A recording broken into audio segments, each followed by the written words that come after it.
Hello, everybody. Welcome to another edition of the EOB Podcast. So last weekend, we have the release of 3 movies. One is The Nun, which is the 5th movie in the Conjuring universe. It takes place in the Conjuring universe. And then we have the actioner, the Jennifer Garner actioner, Peppermint.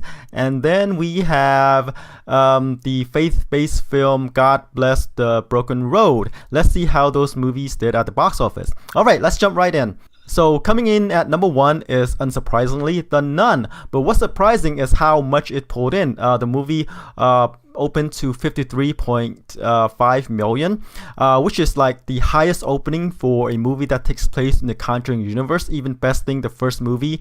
The first Conjuring pulled in about 41 mil, opened to about 41 million, and it looks like the Conjuring series is still going strong. I had the movie opening at around 30 to 35 million, and that is kind of like based on the previous spin-offs like Annabelle and Annabelle Origin, right? Annabelle opened to 37 million, and then Annabelle Creation, it's not Annabelle Origin but Annabelle Creation, which is kind of like the prequel to the Annabelle series, opened to 35 million. And I thought this is kind of like a new series. I feel that, hey, it's a horror movie, it's a spin-off, kind of like sort of untested, right? So that's why I had my projections low, right? Annabelle only opened to around in the high 30s, right?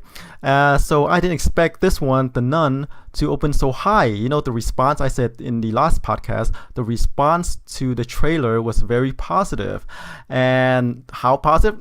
53.5 million positive. That's what the movie opened to. So that's like crazy numbers for a horror movie. Remember, horror movies typically open, okay, like in the, depending on the movies, right? A successful movie can open huge like this one, like It, the Conjuring series. Then there are a couple others which open well. They're not like bloody, gory movies. Now horror movies are trending back toward more the suspenseful horror instead of the slasher horror of the previous years, where Splats and Guts, TNA. I guess the commonality between all the Conjuring series is James Wan. He produces this movie, and I'm not sure. I mean, Warner Brothers, the company who made the movie, financed the movie, would probably want to lock James Wan, in a room and just have him continue to, produce these movies, make these movies, or write these movies, come out with these ideas for these movies. So, there you go. I'm sure he's not the only one, but he, kind of like, the commonality, like I say, behind these Conjuring movies is him right there. I'm sure there are a couple others, but he's the guy. Overseas take for The Nun is 79 million, which is like I said, pretty good for a horror movie, for a worldwide gross of 132 million, and the budget is only 22 million. So again, another great outing for the Conjuring series. And it looks like the Conjuring series is not going to run out of steam anytime soon, because, they're doing these spin-off movies. So they're not doing it with the same characters, but they're doing with different characters in the same universe.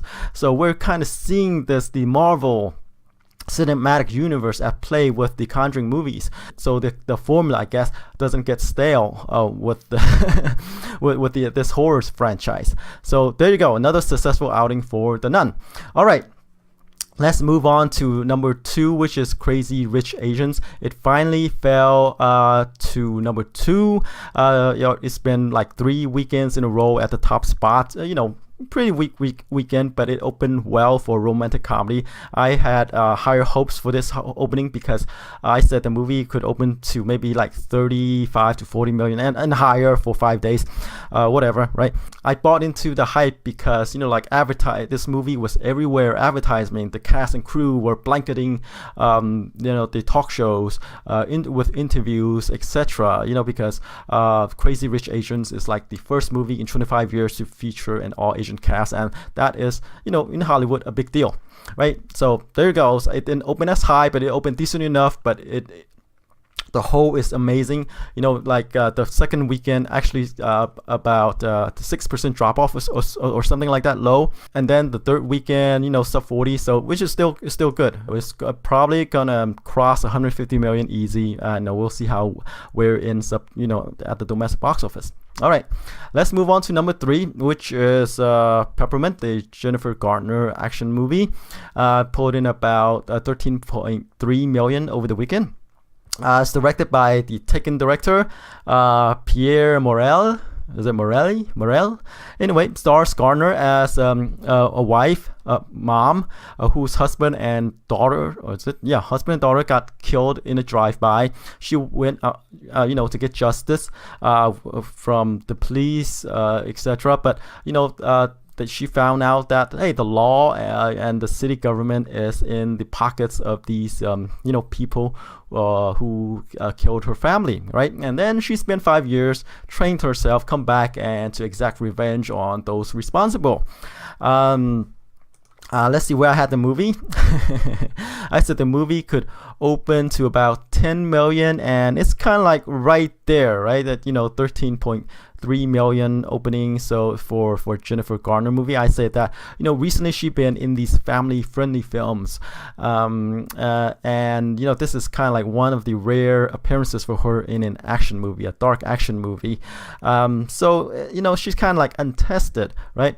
But still, this is actually a good opening. 13.3 million is a good opening since the budget is only about 25 million, and we'll see how it goes on from there. But the reviews are terrible, right? 13% on Rotten Tomatoes, a B- cinema score.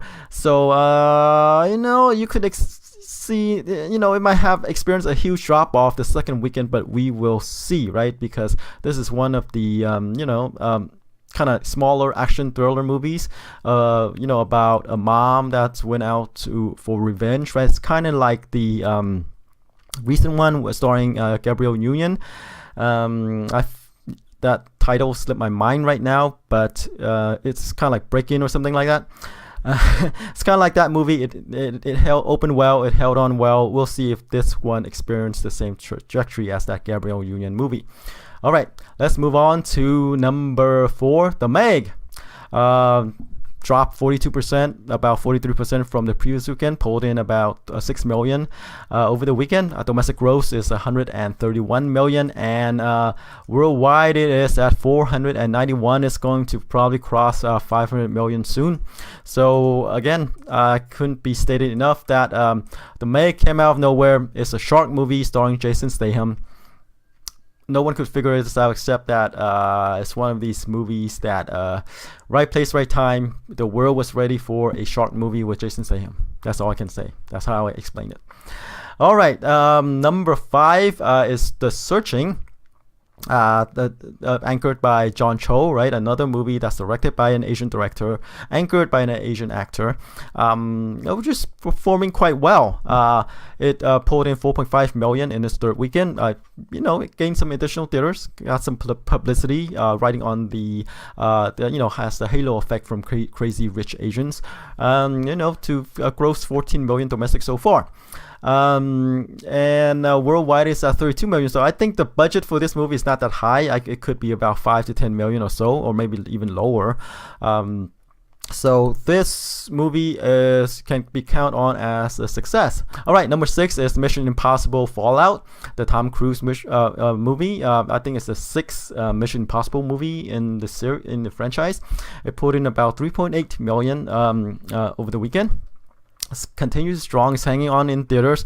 212 million domestically and 726 million worldwide. Let's see where this movie ranks in terms of box office. So domestically, I think it's going to be the highest grossing Mission Impossible movie, right? Mission Impossible 2, which is the current champion in this series, is 215 million, and Fallout is right there at 212. It's going to pass it in a day or two, so there. And worldwide, it's already the top movie, right? 726 million. Cook's Protocol, which is the second highest grossing movie worldwide, at 694. So worldwide is the top movie. Domestically, it's going to be the top movie. So Tom Cruise's Mission Impossible movies is still going strong. All right, let's move on to number 7, which is Christopher Robin's. It pulled in about 3.2 million over the weekend. Drop off is about 42% from the previous week, and slowly but surely, it's going to cross the 100 million barrier. It's at 91.7 million domestic so far, and let's see, worldwide it's at 143 million. So that's Christopher Robin's. All right, let's move on to number 8, which is Operation Finale, which is about a Mossad agent, the Israeli secret agent who goes around the world to capture Nazis. To bring them back to Israel for trial. Oscar Isaac stars as one of these agents, and he's out to get kind of like one of the more famous Nazis, Adolf Eichmann. He's the guy who's responsible for the logistics to transporting Jews to the concentration camps, and he's hiding out in Argentina, and he and his team are supposed to go in there and extract him from the country, and he did. That's why we have the movie. The budget for this movie is 24 million. Domestic gross so far is about 14 million. So it probably make back its production budget at the theaters, I guess, but not a huge money maker. It's one of these movies that are financed for some reason. They keep on making these movies about Nazi hunters, and as we know, there's not a huge market, but for some reason or another, I guess people who are financing the movies, they don't want people to forget that World War II happened, extermination of the Jews, happened. I guess that's one of the rationale for these type of movies. So, all right, number 9 is Alpha. The action adventure movie about a guy who got separated from his tribe. Met a wolf, befriended the wolf, and they went on an adventure together to get back to his tribe. That's Alpha. It pulled in about 2.5 million over the weekend. Domestic gross so far is about 32 million. Budget is surprisingly high, about 51 million. So I don't think you'll get there. I don't think you'll make back its production budget in theatrically. Worldwide it's at about 59 million. So it's gonna be a money loser for Studio 8. Who's the distributor of this movie domestically. All right. Let's close out the top 10 with BlacKkKlansman. It's the Spike Lee movie.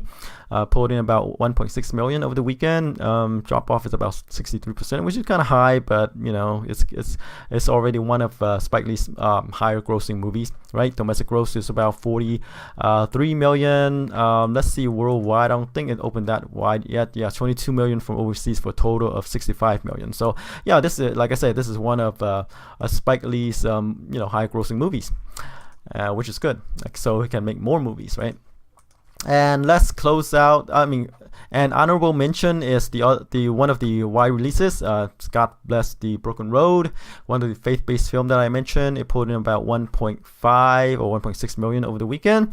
A bit low. I thought the movie could open somewhere in the 5 million range, and I said, we don't know what the people who go out to watch this movie will support, which movies, and it looked like they're not supporting this one. And 5 million is a bit high estimate for this one, so it only pulled in 1.6. So expect this to kind of drop lower, in theaters. All right, that's it for the top 10. Let's go on to the wide releases. We have Unbroken, Path to Redemption, which is kind of like a sequel to, it's based on a book. It's based on Laura Hillenbrand's book, about a guy who got shot down, got captured, prisoner of war, by the Japanese during World War II, right? He got tortured. He came back and, can kind of, participate in the Olympics. If you say, hey, haven't I heard about this movie before? You have. We'll talk about that more later on. And then we have White Boy Rick. It's kind of like an indie movies with Matthew McConaughey and a newcomer, Richie Merritt. And then we have the new Paul Feig movie, A Simple Favor, with Anna Kendricks and Blake Lively. and Henry Golding's in this one. And then we have the Predator. Yes, the Predator, which is that alien hunter from outer space. And we'll talk about that more. All right, let's start off with Broken Path to Redemption. Like I said, you probably have heard about this movie before. A couple years ago, Angelina Jolie directed a movie titled Unbroken, which is about the same guy, Louis Zamperini, I guess. Zamperini, you know. Like he got shot down, during the war, got captured by the Japanese, tortured, broken down, and or maybe not. The title's Unbroken, right? So he survived, came back, and we see his story continue on with Unbroken Path to Redemption.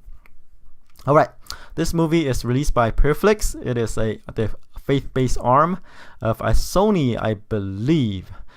So they make faith-based film movies, and since this is in the vein, there's going to be God mentioned for this movie. Angelina Jolie's movie Unbroken opened to 30 million, went on to make 115 million domestically and 163 million worldwide. The problem with this one is that Angelina Jolie was attached to the other movie. This one doesn't have Angelina Jolie. In fact, this one doesn't have anyone that you probably heard of unless you watch TV. The guy Samuel Hunt stars in a TV series as the title character, as the lead. So why are they making another one? Like I said, this story is told from the perspective of Christianity, right? Faith in God. So that's the angle here. We don't need another movie since there's the one by Angelina Jolie, but I guess this is another take on his story and how it's relating to faith and everything. It all goes back to God. Again, it's one of these movies that we don't know if I guess the faithful will turn out to support. Maybe not, but I have a feeling that if it's judging just for the movie, just by the movie, I think it could probably open to like 1 to 3 million, right? Because we don't need another Unbroken movie.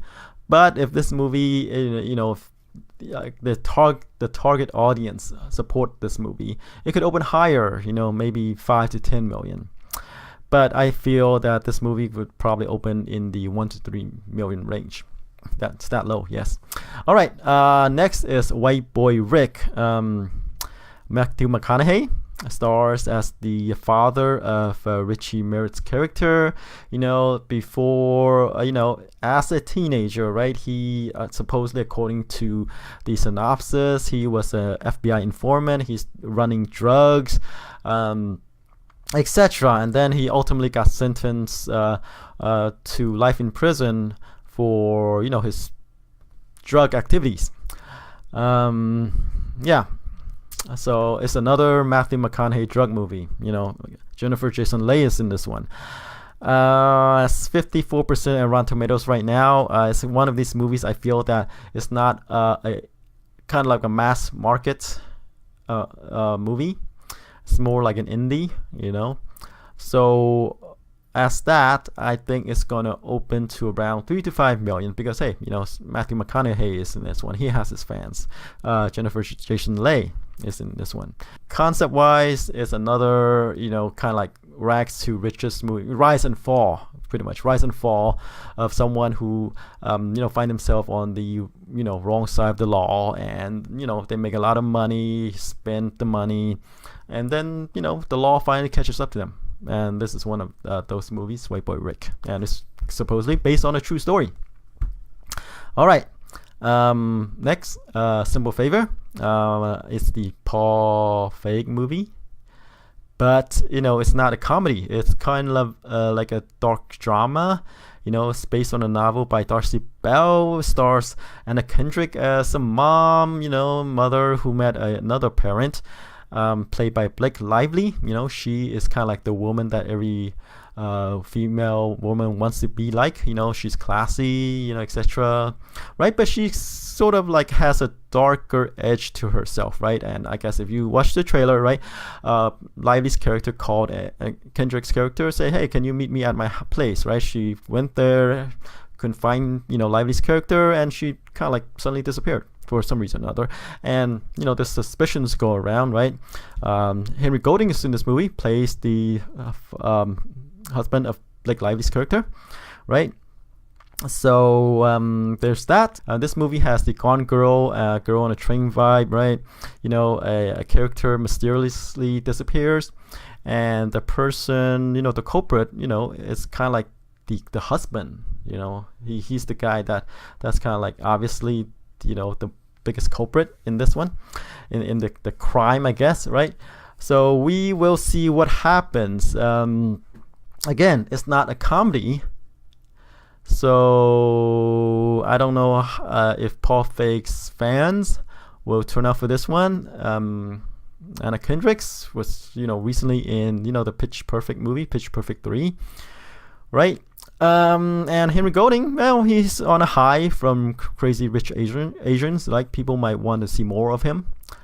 But again, I don't see this movie, opening that high. I think it's probably gonna open to about 10 million or so. Finally, The Predator. Shane Black's direct. Shane Black was involved in the original Predator movie with Arnold Schwarzenegger. He starred in it. He did some script work for it. Now he's directing it, writing and directing this one. He co-wrote this movie. Thomas Jane is starring in this movie. Olivia Munn is in this movie. The trailer is up, for you to watch, right? But the response has not been good. People thought it was kind of, bad, corny, right?